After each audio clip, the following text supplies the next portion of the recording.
This is Haunted America Radio with your host, Al Shepard.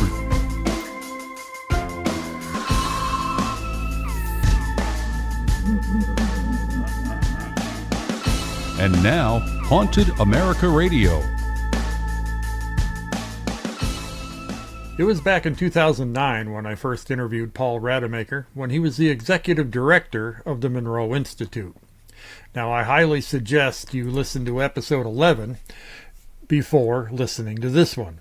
But if you can't, we do a limited recap for you. Now, this interview here was done in late 2023. So we're going to catch up on the last 14 years. But first, let me tell you a little about him. Paul Rademacher's life changed in 1981 when, during a construction accident, he encountered a profound mystical state. To better understand that experience, he entered Princeton Theological Seminary and graduated with a Master of Divinity Degree. During 15 years of service as a Presbyterian pastor, he studied extensively in the fields of consciousness and spirituality. In 1997, Paul attended a program at the Monroe Institute and realized that Monroe's methodology was a more direct route to the numinous. He became a residential facilitator for TMI in 2001 and later served as TMI's executive director from 2007 to 2011, during which time I conducted the first interview. Since then, Paul has been investigating the mysteries of the heart and its capacity to integrate daily life with the spiritual journey. His online course, Secrets of Time, Money, Dreaming, and Enlightenment, and an upcoming book by the same title, are the result of that very personal and transformative journey. Now, Paul is also a building contractor, a designer, a carpenter, a public speaker, a spiritual director, an artist, a husband, father, and grandfather. And his first book, A Spiritual Hitchhiker's Guide to the Universe, Travel Tips for the Spiritually Perplexed, was published in 2009. I hope you enjoy this interview with Paul Rademacher. So we had you on back in 2009, 2010. I think it's episode 11 for anyone who's watching and wants to go back and look at the past archives. But for those who don't want to do that, why don't you just sum up who Paul is and maybe why you were on in the first place. We had you on when you were executive director at the Monroe Institute, and you told some great stories about your journey up to that point. So why don't you just give us a quick recap of what happened to you there, and then we'll pick up from there and see what you've been up to for the last 13 years. Alan, thanks for having me on the show. It's a pleasure to see you after all these years again. As far as my background, I started into this whole journey into spirituality and human consciousness in my early 20s. I had a couple of experiences that I can only describe as mystical experiences. They weren't things I was actively trying to pursue. They just kind of happened to me. One of them was I was hitchhiking across the country and ended up in Big Sur, California, in the redwoods there, and it was probably one of the most vulnerable times of my life, and suddenly the redwoods just came alive. The whole experience was imbued with this essence of spirituality, and there was a sense, even though I was extremely vulnerable, that this was the safest I'd ever been in my life. And so the paradox was really profound to me, and it turned out to be very prescient, because shortly after that experience, I was picked up by a young woman in a car, and we were heading north on Highway 1. And that part of the country, that Highway 1 just kind of like hangs off the side of the mountains. And off to the left is the Pacific, and a sheer drop off, and off to the right is the mountains just going skyward. We were coming around this bend, and suddenly the sun was setting, and it blinded her. And right at that point, there was a huge boulder that she hit in the middle of the road, and the car flipped flipped 3 times, I think it was, and I thought, well, surely this is the end. We're going to go over the edge. There's no way around it. But we ended up with the car upside down. We got out. We were both fine. And then right across the street, there was a guy in a motorhome who took us in. And then that guy in the motorhome took me from Big Sur, California, down to Yellowstone National Park, all the way across the country to Minnesota. And then I had one other ride to get back to Pennsylvania. So it truly was, even in the midst of that really life-threatening situation, I did have that safety that was really profound for me. So that was the first experience. And the second one was my brother and I had a construction company. And we were working up on the roof of a house we were building, and I pulled on a board and suddenly went careening off the roof and landed on a pile of gravel. And it turned out that I fractured my left hip. Long story short, they took me to the hospital, and at first they didn't find the fracture, and so they put me into physical therapy, which was pretty excruciating. Did some more x-rays, found the fracture, and put me into traction. And when the doctor told me I was going to be off for 6 weeks, I went into this spiral downward of pain and anxiety. Pain because the hip was excruciating, and anxiety because this was the busiest time of our year, and there was absolutely no way I could be off work. But then all of a sudden I broke through into this other reality. That's all I can say. And in this other reality, the pain completely dissipated. I was surrounded by the sense that there are no accidents whatsoever. Everything had purpose and meaning, and was just exactly the way it should be. And then at one point I found myself standing in front of this being of light. And I can't remember the conversation specifically, but my general recollection is that we were kind of looking at my life to come, what was going to unfold and what I should expect from that. And so those two experiences really began to shape my view of the world. Number one, because it showed me that even in this physical world, there is this spiritual undertone in the first experience in Big Sur. And secondly, that there are other dimensions that are available to us, even though we have essentially outlawed them in our society, in our view of human consciousness. At that time, the only language I had for that kind of thing was religious language, because I'd been brought up in the Judeo-Christian tradition. I just didn't have any other words for it.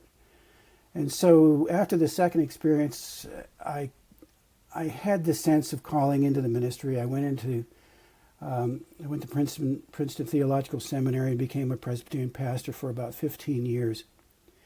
But through all that time, there was this nagging at me that the religious aspect just wasn't getting to the essence of what I experienced in those mystical encounters.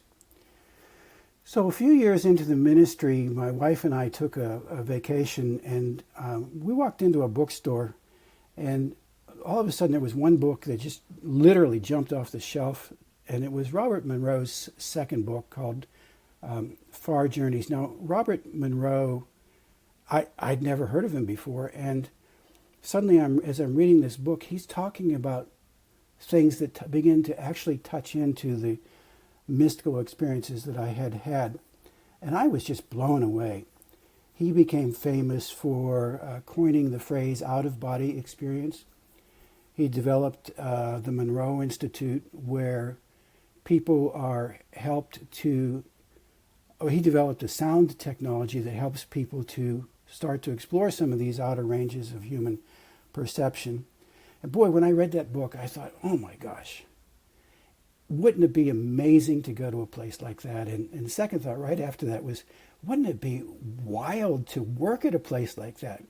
Now, mind you, I'm a Presbyterian pastor, and I'm supposed to keep up these, at least the outward signs of normalcy. But I wasn't normal on the inside at all because of these experiences. Well, lo and behold, it took me about 11 years, but I did go to the Monroe Institute, and that world that I had fallen into came back in spades and opened up just a completely different view of the world and my place within it.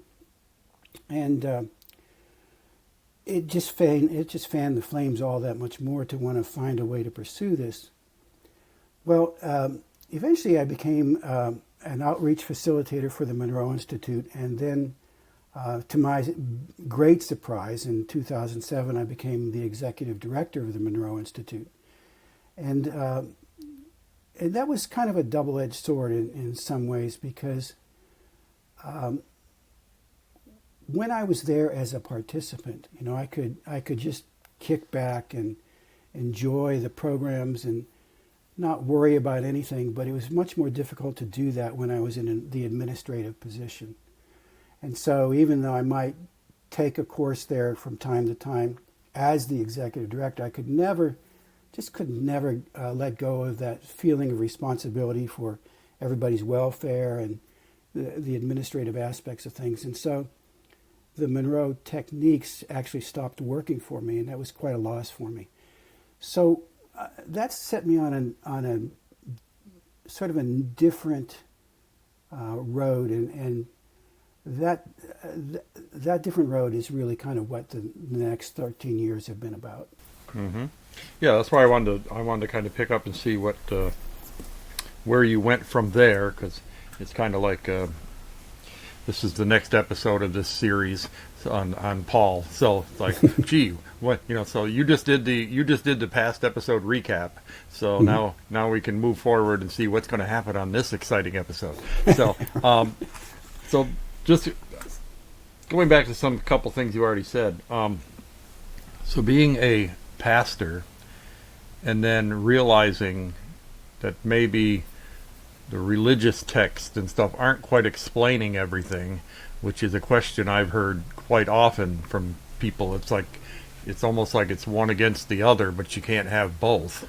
So I've always kind of in the back of my mind considered the fact that I look at the Bible and then I look at the books that were left out of the Bible, and that tells me, okay, someone was governing this process of putting this Bible together and deciding what's legitimate and what isn't.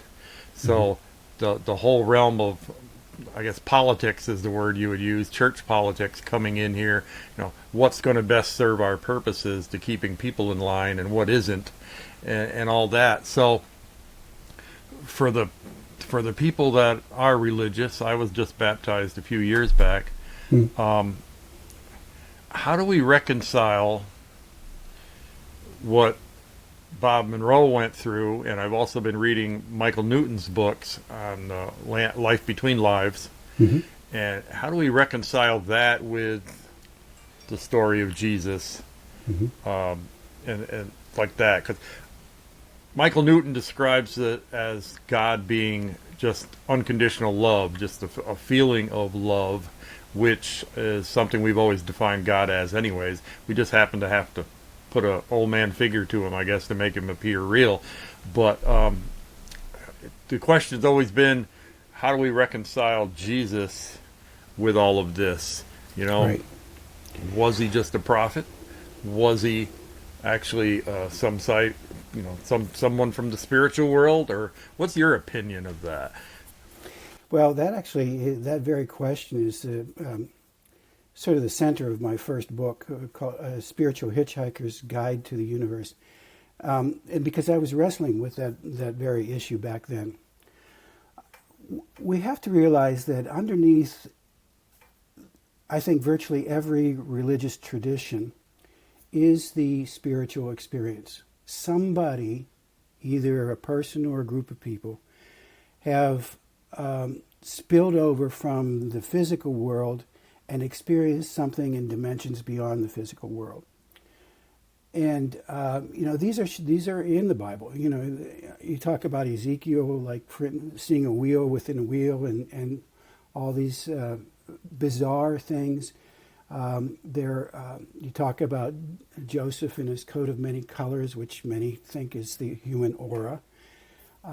You could go on and on and on and look at these experiences and say, okay, that's really where it all begins. And it isn't just within the Judeo-Christian tradition, it's every religion. Somebody has had an experience beyond the ordinary. Now the problem is that when somebody has an experience like that, it's very difficult for them to come back into a society that has not experienced that. Yeah. And begin to translate that experience in a way that others can grapple onto it. So language can't do it because these experiences transcend language. And the only thing that can do it is the direct experience itself. So that's the classic dilemma that somebody who's had these kinds of mystical experiences has to face. Now, when they come back and talk about it, people hear the words, but they don't have the experience. And the words you got no reference point, yeah. That's right. And the words do not have the power to induce the experience. And so now the followers go, oh, wow, there's something here, but they can't really touch what was the foundational experience. So now you have followers who then take what they've heard, they start to write books about it, they start to create a morality around it, they start to create dogma because that's all they have, never realizing that they've lost the experience. Now, and then that's very easy for, the political establishment to take hold of that and start wearing that as a mantle of, God's grace or whatever. And the whole thing gets pretty perverted from there on in. But I do want to say, though, that I think in many ways we have missed something really, really important here. And that is that even within the many of the religious traditions, there actually was and has been a strong mystical undercurrent that has been kept in place through the years, but kind of kept behind closed doors. And very often this was the temple traditions. There's a marvelous book. Now, what is the name of it? The Immortality Key is the name of it. And in that, the author shows that within the temple traditions there was a strong history and tradition of using hallucinogenics to help people to actually have that experience that I'm talking about. And so there were secret recipes for both beer and wine that were nothing like the beer and wine that we have today, but they were actually brewed in order to produce these hallucinogenic experiences. And so they were closely guarded within the temple, and the temples in those days were run by women, not men. And these were also augmented by a whole series of other ceremonies and even temple prostitution to help stimulate the Kundalini effect. And these temples were so revered and so essential to the culture that in the Greek world, many of the most influential people went through them, and they were of the opinion that society would not be possible without the temples and what was going on there. So just to throw a little wrench into the works here, if that is in fact true, and I think it is, the author does an amazing job of tracing the history of these hallucinogenic beers and wines. And he then even hints that perhaps that is what Jesus was doing at the wedding at Cana when he was turning the water into wine. So that turns the whole tradition on its head if you begin to look at it through that lens. Now we really are getting back to the actual experience of transcendence beyond the physical world. So I think that's the key to it all right there. And if you can begin to grapple with that, then that changes the way you look at things. The problem that we have right now is we've lost those infrastructures of transcendence, those temples that can provide the way for people. But I think maybe we're hopefully beginning to find ways to start to renew those for a next generation. Yeah, from what I've been seeing, there seems to be some sort of spiritual awakening going on around the world. Just more people are beginning to look into these things, I guess. It's think Michael Newton calls it the amnesia, that when we incarnate from the spirit world back into a human body, we're given this amnesia, and so we don't remember everything that happened in the spirit world. But it's almost like now the powers that be are starting to allow that to lift a little bit, and everyone's starting to get a little bit more insight into their spiritual side and what they're actually here on Earth for and to accomplish and all that. So, yeah, hopefully that's true. So you said at the end there, you said that the Monroe techniques didn't work for you anymore. So do you recommend hemisync and things like that? The binaural beats? Absolutely, yeah. If you're at all interested in this, I think it's one of the best ways to begin to open up your range of perception so that you can begin to interact with that which lies beyond the physical world.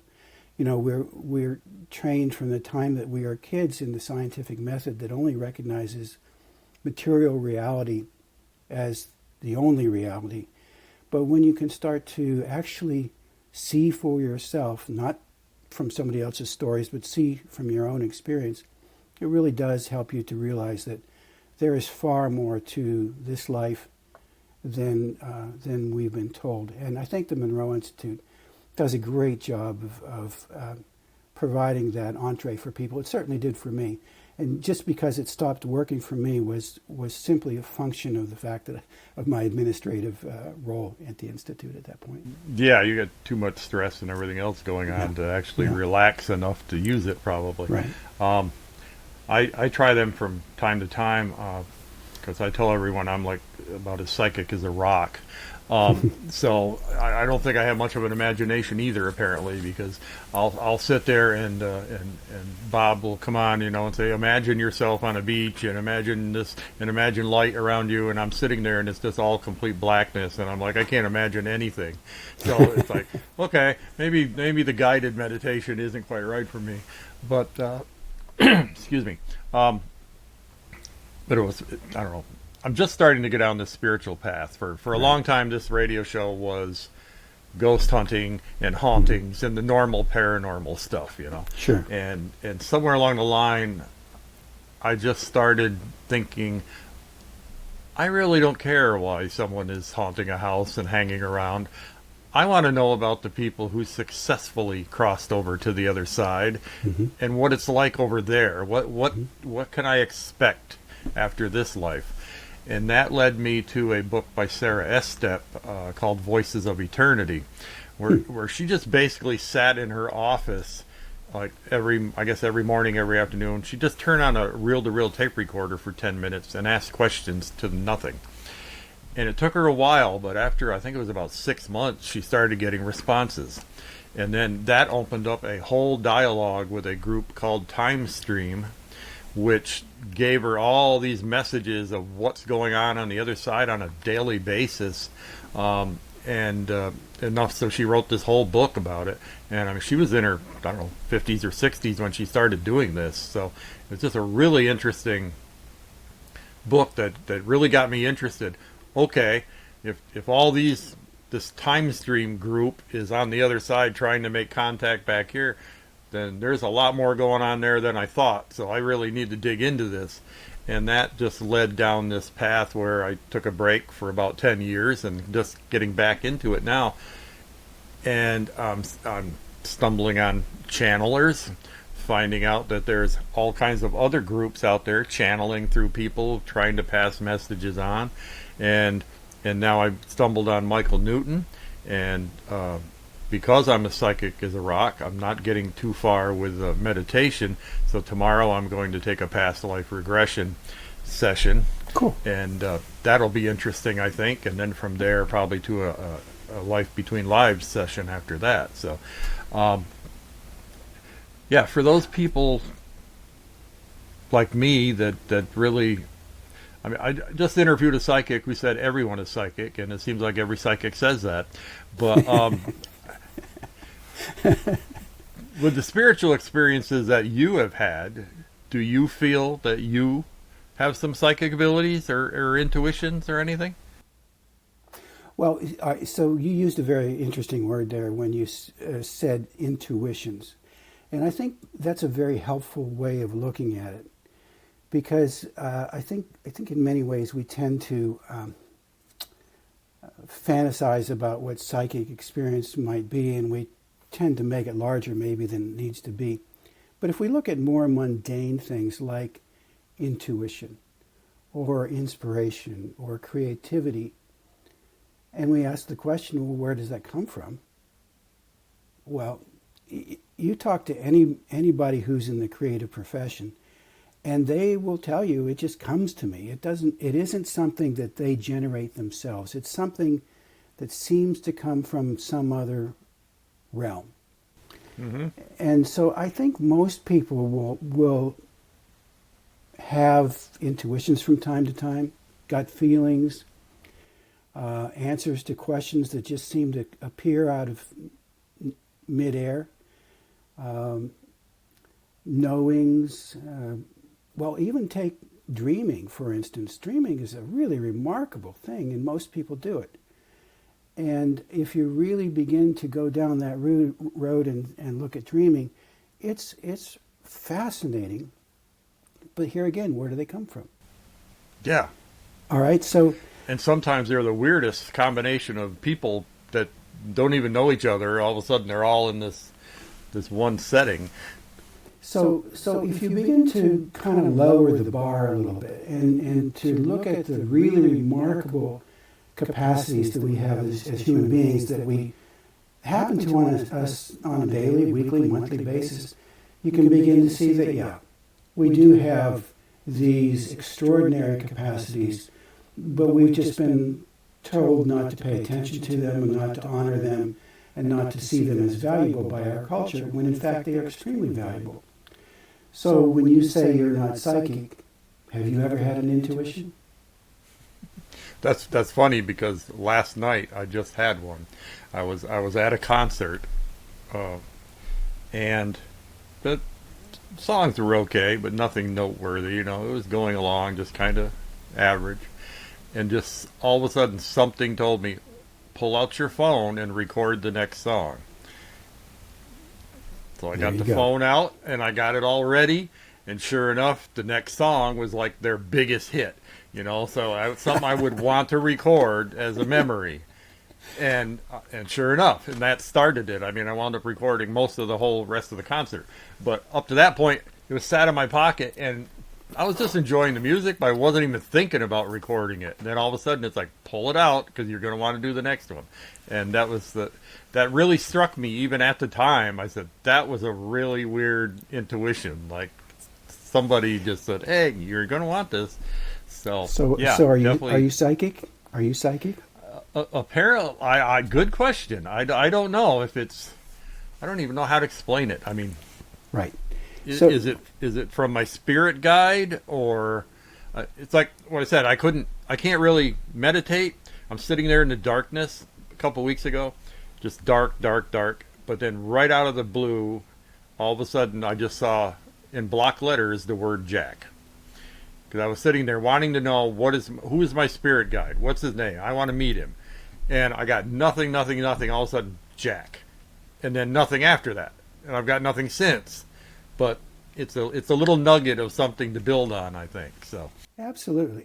So I think that, again, so often we're victimized by our culture that wants to outlaw all this stuff. And so we just don't see these little things, these little indications that, maybe we have much better capacities than what we think.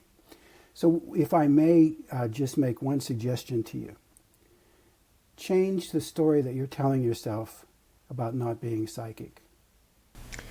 That was something I was just about to say too. The last interview I did, she told me, a lot of it has to do with your own vibration. And if you have negative emotions and negative thoughts, and I can't be that and I can't do that, your vibration is so low, you're right. You're not going to be able to do that.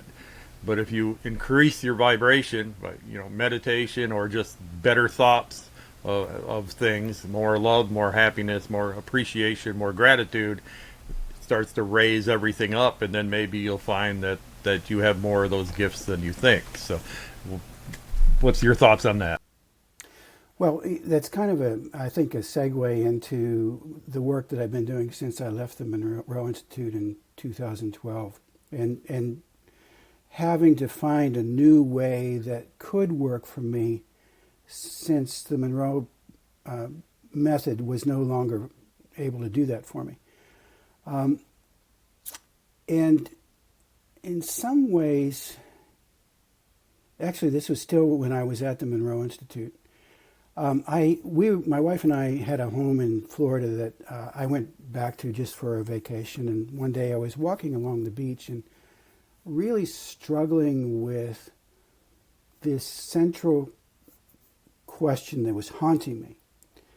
And it was around this issue of how difficult people can be to work with. It doesn't matter. Time and time again, I've been sort of in leadership positions, and it doesn't matter what organization or how good the people are or how great the mission is. It always seemed like inevitably people would start jockeying for position and creating their turf, and you have these turf wars, and even people that I loved, just couldn't seem to get along sometimes. And I said, I'm walking along the beach and I'm thinking, why is this? Why can't people get along and just get on with the mission and do the work and enjoy each other's company? And honestly, if I am being really honest, I had my issues too. I had my hot buttons and biases, and so it wasn't like I was immune from this at all. And so as I'm walking along the beach, I'm just kind of throwing this question out to the universe, and of course, who's listening? Nobody's going to listen. Why is it that people can't get along? And is there some way around this? And no sooner did that question leave my mind, and these words came barreling back to me. It said, "Go to your heart." I'm like, go to your heart. That's kind of generic. Yeah, but I've had a few occasions in my life where that, just those short, pithy words have come back to me, and it sort of, I knew by that time that it was a signal that something is changing pretty dramatically. And there's a context for that phrase that was very meaningful to me at that time. My oldest son had recently gotten married, and because I was a former pastor, they asked me to do the ceremony, and in the ceremony, I found myself being absolutely overwhelmed with emotion, primarily because 3 years before the wedding, this same son of mine was wasting away to nothing. He couldn't keep any food down at all, and he kept throwing up over and over and over again, to the point where he, as a grown man, was closing in on about 120 pounds. And it was just devastating, because my wife and I would trade off and go out to help him in Las Vegas, and his girlfriend at that time, who was then to be his wife 3 years later, was helping to care for him. And we took him to all kinds of doctors, and there was just nothing anybody could do for him. We even took him to a hospital in Los Angeles, and they essentially kicked him out because they couldn't find what was wrong with him. And so when they kicked him out of the hospital, my wife and my middle son were bringing him home. And it was just the darkest, blackest day, because it was almost like we were bringing him home to his death. But a miracle happened on that trip home. He asked, as they were driving along, they stopped to get some food, and he asked to take a few bites, and he kept it down. And as time unfolded over the months to come, he gradually gained more and more weight, and he came back to health. And now here he was 3 years later, and I'm standing in front of him and his wife to be, and not only me, but the whole congregation is just in tears. And my middle son, who was the best man, was crying, and he broke ranks and went down and grabbed one tissue from my wife, who was in the front pew. He came back and he was dabbing his eye, and I grabbed that tissue from him, and I'm dabbing my eyes, and my son, the groom, grabbed it from me, and he's dabbing his bride's eyes, and then that tissue made its way all the way down the bridesmaid. Jeez. And it was just the most amazing experience because, we were celebrating the wedding, but it was almost like we were celebrating a resurrection too. Mm-hmm. Yeah. And I noticed at that point that my heart was almost like it was being ripped apart, trying to get big enough to hold this experience. And so when I heard, I don't know how much longer after that it was, but when I heard those words about go to your heart, I connected with that experience of my heart trying to get big enough to hold it. And I began to think, maybe there's something really powerful here. And that's, in fact, what I have found in the intervening years, that this working with the heart is far more than sentiment. It is, I think, in many ways, an avenue for us to begin to move beyond, to embrace transcendence, both beyond the physical world, but also to engage the physical world in a new way that I think is appropriate for our time. So, can you lead us through what it is you are doing right now, what you are offering people that we can use to our advantage? Well, I've got a book that's going to be coming out here, hopefully not before too long, where I talk about all this, but I also do have a course with through Glidewing, and the course is called Secrets of Time, Money, Dreaming, and Enlightenment. And so within that course, I look at those four topics: time, money, dreaming, and enlightenment, through this context of the heart. And so what happens with each of those is that they get transformed in pretty dramatic ways because the context for looking at them has changed quite a bit. One of the things, for instance, that I found was, as I began to enter into the heart on a nightly and morning basis, it set up this bridge place between waking consciousness and sleep consciousness. And so it's a place that we have ignored for the most part, but I think it's a third form of consciousness between waking and sleeping. And that when we create this space through the heart, then we have a transition point where we can begin to integrate waking world with the non-waking world in very, very productive and very exciting ways. And so I began to see that the intentional creation of this space through the heart then opened up my dream world in amazing ways, and my dream world then began to relate to my waking world in very profound ways that were quite amazing to me. Remember that I was just stumbling through this. It wasn't like anybody was instructing me. I was just kind of bumping my way along, trying to find some new way to engage these worlds. And it really has been far more profound than I could have ever expected.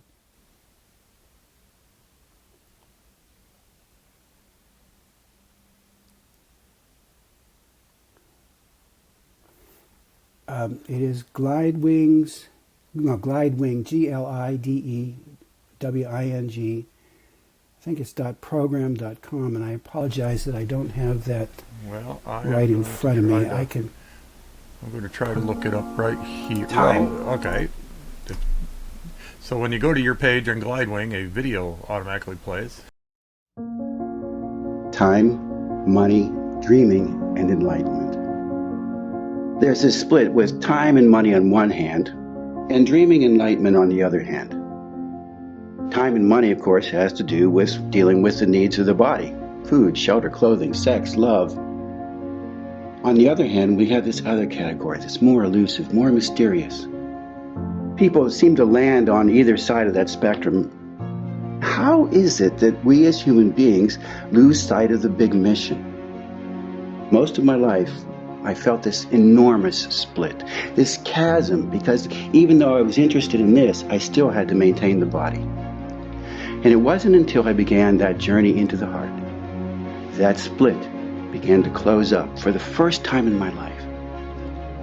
And suddenly, the world began to make sense. That's the journey we're going to take. Welcome.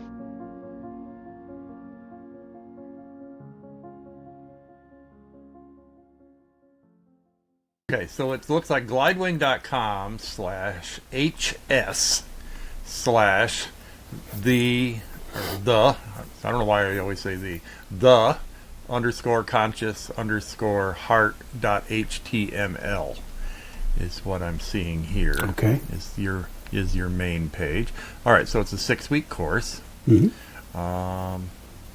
And a lot of things here. I'm not going to just read off all of them, but from fear and greed to communion within the world, becoming a vehicle for the expression of the universe. So, yeah, this sounds like it's right up my alley. We cover a lot of stuff in 6 weeks. It's amazing. And originally, Bob wanted me to do a 3-week course, and I said, "There's just no way I can begin to even touch into this stuff in 3 weeks." Yeah, I know some of these. Yeah, this is, you almost need a lifetime to really interpret all of this stuff. It's like I'm getting started 60 years too late. But you're never too late. The beauty is knowing that I've got a few more lifetimes to experience all this. I don't have to do it all in one. So That's right. Now I had another question and it went right back out of my head again. So the book, is that covering basically the same as the course, or are you expanding on stuff, or? Yes, it is. It is, and I've got a few more things to do on it, and then there's the whole process of getting it printed and available. So I'm hoping in the next maybe few months it'll be out there. But it's been a joy to write, and it has been a joy to do that course too. And I really appreciated Bob Felix for giving me the invitation to do that. Yeah, it was great. I don't even know how I wound up on his page. I mean, since I restarted this podcast, I've been looking at past episodes and people I've interviewed, and you were definitely on my list of people I wanted to connect with again, but I couldn't quite figure out where to find you, and then somehow I stumbled onto Glidewing, and there you were. So I just had to email him to see if I could get to you. So, well, thank you for working so hard to do that. Definitely. Well, it was such a great time the last time you were on, and I again encourage people to go back and listen to episode 11, which was I believe it's almost 2 hours at that point, because we were it was a live show on the air, so in amongst all the commercials and all the other breaks, but it was at least 90-minute interview there. Let's see here, where do we go from here? So when did you leave Monroe? 2012. Okay, so it wasn't too long after I spoke to you the last time then. And when did you start this course that you're doing now? I'm going to guess maybe 3 or 4 years now. So really so much of this material emerged after I left them. It started while I was still at the Monroe Institute and has continued. And honestly, it's continued even after this particular course that I have here has been up and published. I'm still exploring this world through the heart. I thought I would have run out of stuff a long time ago, but it's as vibrant now as it ever was. And I think one of the really fascinating aspects for me has been as this third state of awareness has emerged, for almost like maybe a staging place, or if you can imagine a cafe this third state of awareness just is a place where I can go back into dreams with my waking consciousness and explore them almost like it's a lucid dream in many ways. Mm-hmm. It isn't technically a lucid dream at all, but it has some of the same aspects to it. And one of the key aspects of working with the heart, as opposed to working with the brain, is that the heart is, as we all know, is well known for its ability and aptitude for relationships. But we tend often to think of relationships only in terms of my relationship to another person or a group of people. But when I use that term, I'm using it in a much broader sense, because the heart is able to make relationships not just with other people, but other states of consciousness, other dimensions, other people who emerge out of the dream world, meditational space, on and on and on and on. And so that's very different from our cultural perspective in the scientific mode that wants to reduce everything down to its own isolated element. Mm-hmm. And relationships kind of fall to the background. And so in our culture, we're very interested in individuality. We're very interested in the scientific method that wants to eliminate all variables in order to look objectively at something. But the heart is really looks at the world in a very different way. And so it sees relationships as the basis for everything. So what I have begun to see is that as my dream world really began to expand, as I created this third awareness, this in-between awareness, it wasn't so much about interpreting dreams anymore or even discovering the meaning of dreams. It was about entering into relationships with the dream figures who would emerge from the dream.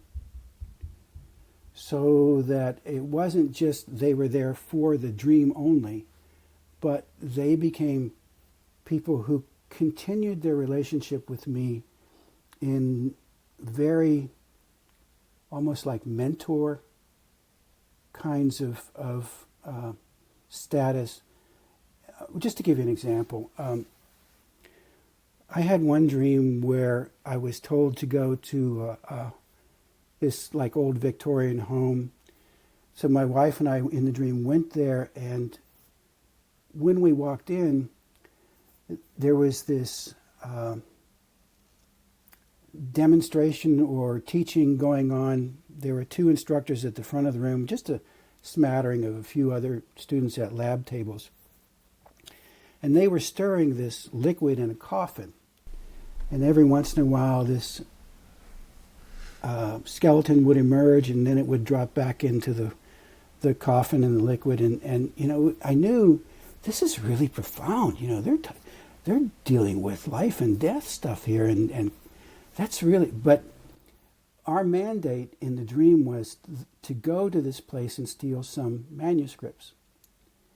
And the manuscripts are at the back of the room, and so my wife and I are rifling through these manuscripts looking for what we're looking for, hoping that everybody's looking at the demonstration at the front of the room and not seeing us. But as we're doing that, one of the instructors came back and he says, "Would you like a bag for those?"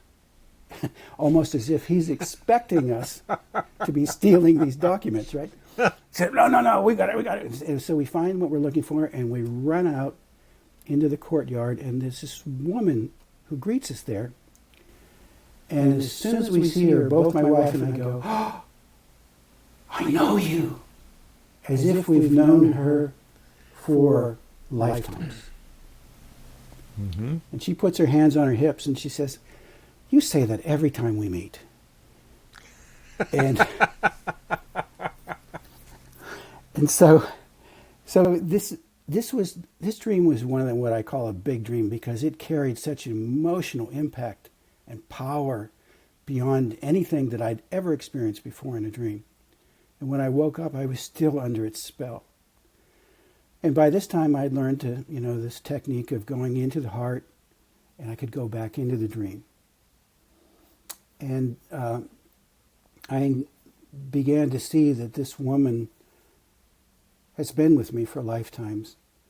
Has been an extremely important aspect of my life, and I could bring her into any dream, and she could talk about the dream to me and explain its significance for me. And it was just like bing, bing, bing, bing, bing.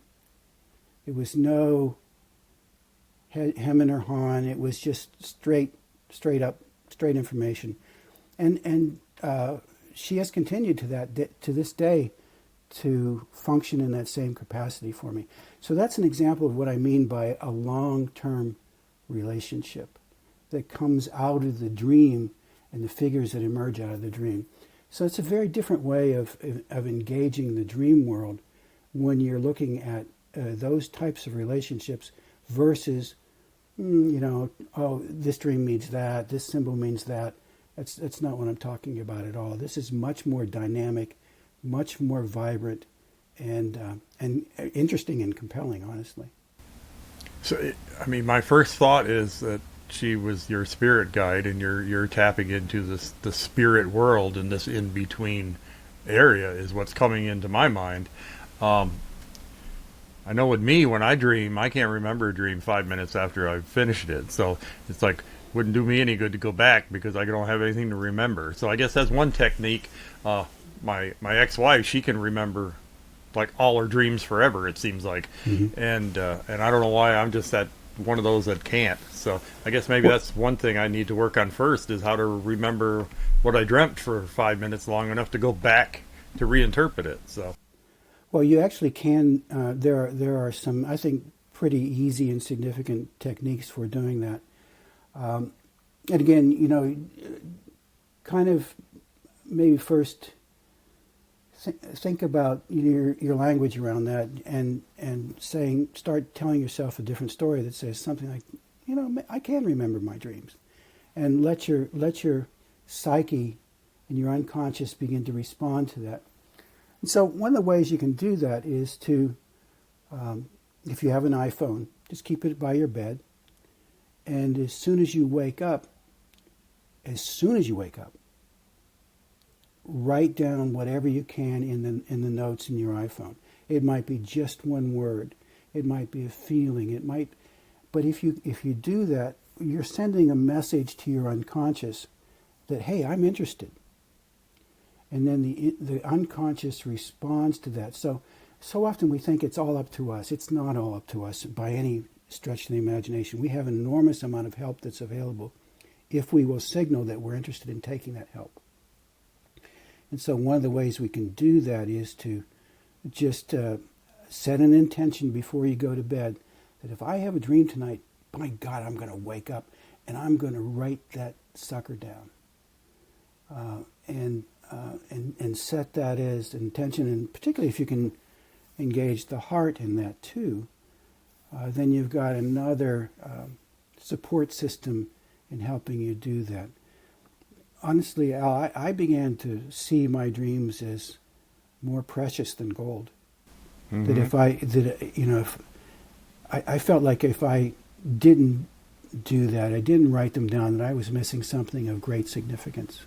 And it's been true, because not only this woman, but others have emerged that have been enormously helpful in guiding me through the next step of this process that certainly I did not invent, but I was just a recipient of.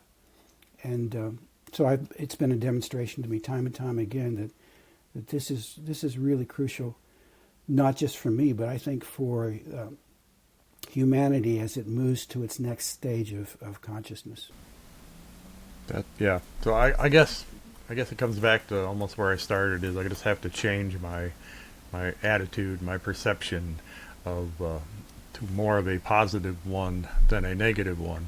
It's like not accepting the fact that up until this point I can never remember any of my dreams, but from this point on I am going to start remembering my dreams. Yes.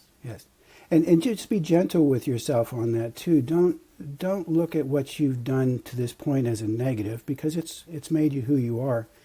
It's just just hold up the possibility of a new stage opening up for you, honoring what has happened before, and because you're pretty great the way you are, you know, and it's just a matter of taking that next step. Yeah, I think that's something I'm learning too. Is the past is just that. It's in the past. Right. So you're starting right now, today, moving forward. And just worry about one day at a time. You know, how am I going to be today? What am I going to do today? And then generally, it'll just start growing from there. Yeah. So we're almost to the end of our time here. Okay. So I don't want to tie you up too long. I've had you for almost an hour. So I guess I don't even know where to start here. You've got so many things that going on in your bio between your first book, your next book, and your course, and everything else in between. So where do you want to leave us? What parting words would you enlighten us with to move on? Well, you've had quite the ride here so far. Once again, I'm going to tell people to go back and listen to episode 11 and listen to that, and then come listen to this. So, thank you. You have been from the hitchhiking across America and almost dying to where you are now. You've had quite the journey. So, what has Paul learned through all this? Boy, that's a really. But it's a fair one, you know. So you're putting me on the spot here. No, it's okay. It's okay. That's what I'm here for. You know, I love tough questions like that. I think that for me is that human beings have these capacities to begin to interact with that which lies beyond the merely material world, and we've gone so far down the material path that I think there's a longing that is starting to emerge, because in the end I think we are creatures who seek balance, and we're out of balance right now, and have been for a long time, and so. The key to the future is not more technology. It's not more manipulation of the material world. The key to the future, as far as I'm concerned, is surrounding this question of human consciousness. And what does that mean? What are our capacities? Is there a way that we can begin to interact with and work with that which lies beyond the material world? Let me just... Hope this is not getting too long here. Nope. Okay. When I was at the Monroe Institute, I think it was probably my first program there, I ended up in this, what I call the City of Light. And what I mean by that is that the buildings themselves were luminescent. They were made of stone that seemed to glow from within, and it was breathtakingly beautiful. And it was populated by people of light. And I found myself in this amphitheater, and these people of light are sitting in the seats sort of 180 degrees around me. And I'm at the podium, and I'm thinking, what in the world am I doing here? And I sort of asked that question, and the guy to my left, who is sort of like the MC, I guess, and he says to me, "What you're doing is very important to us." I thought, how could what I'm doing be important to you? I'm just stumbling around. I don't know what I'm doing. I don't even know what I'm doing here. And that statement has stayed with me ever since, because it's an indication to me that what's happening in the material world is not random. It's not insignificant. It has great significance, not just to us, but also to those on the other side. So much so that they are interested in working with us to birth humanity into this next stage, whatever that's going to look like. And so when I look at it from that perspective, and again, now we're still back in the range of the heart and its forte for relationships, now we're looking at a relationship between the physical world and that which lies beyond it. The conscious world and the unconscious, the mundane and the spiritual. So that it's no longer one or the other, but it's both and. They're working together in a really profound relationship. And I think that if we can begin to embrace that individually but also collectively, that there's a new future that is waiting to emerge even now, and that we can begin to touch into even in this mundane existence. And that gives me great joy and places us, I think, in a new context of wonder that is quite transcendent. And I think the heart has a role to play in that. Somewhat of a message I've been hearing from multiple directions is that there's a new age coming, a new spiritual awakening, and that lots of people like you are helping to bring this awareness to people, and the more people that become aware, the higher the overall vibration becomes, which makes it again easier for more people to realize abilities and things like that, and just it just keeps raising the water level basically, and the spiritual level. So I just want to thank you for what you're doing in this I don't want to say fight, but in this mission. That it's great to see you're still at it, maybe coming from a little different angle than you were in the past, but I mean you've come from it spiritual, you've come from it as a pastor, you've come from it as someone who's had out of body experiences, and you're coming at it now through the heart. So you're just attacking this thing from all different directions. So I appreciate what you're doing. Well, it's not really much of a choice, it just seems to be the way I've been put together. But can I also say, Al, thank you for what you're doing too, because your interest in this area and your desire to explore it is every bit as important as anything that I'm doing or anybody else. So I just want to thank you for the journey you're on, but also your willingness to publish it and help other people come along. That's a very, very important function that you're doing. So kudos to you and hats off to you, my friend. Well, I've always been a little different anyway, so people come to expect that. They don't know what they're going to get out of me. It's true. But anyway, I'm hoping we can do this again. I'm hoping we can stay in touch so another 13 years doesn't go by before we talk again. Do you speak publicly anywhere, or? I haven't for a long time. I think part of my journey was to sort of pull back from the public, as both as a pastor and as the executive director of the Monroe Institute. My life was pretty public, and I did a lot of speaking. But I think I needed to pull back into this a quieter existence, a more hermetic, to begin to explore this path. I suspect, and I'm kind of hoping, that the opportunities will begin to emerge for me to do some of that. I think probably I'm getting ready to the place where that might be a possibility for sure. But we'll see. It's not in my hands. Yeah, and I would highly recommend just maybe doing a podcast of your own, just sitting there where you're sitting right now.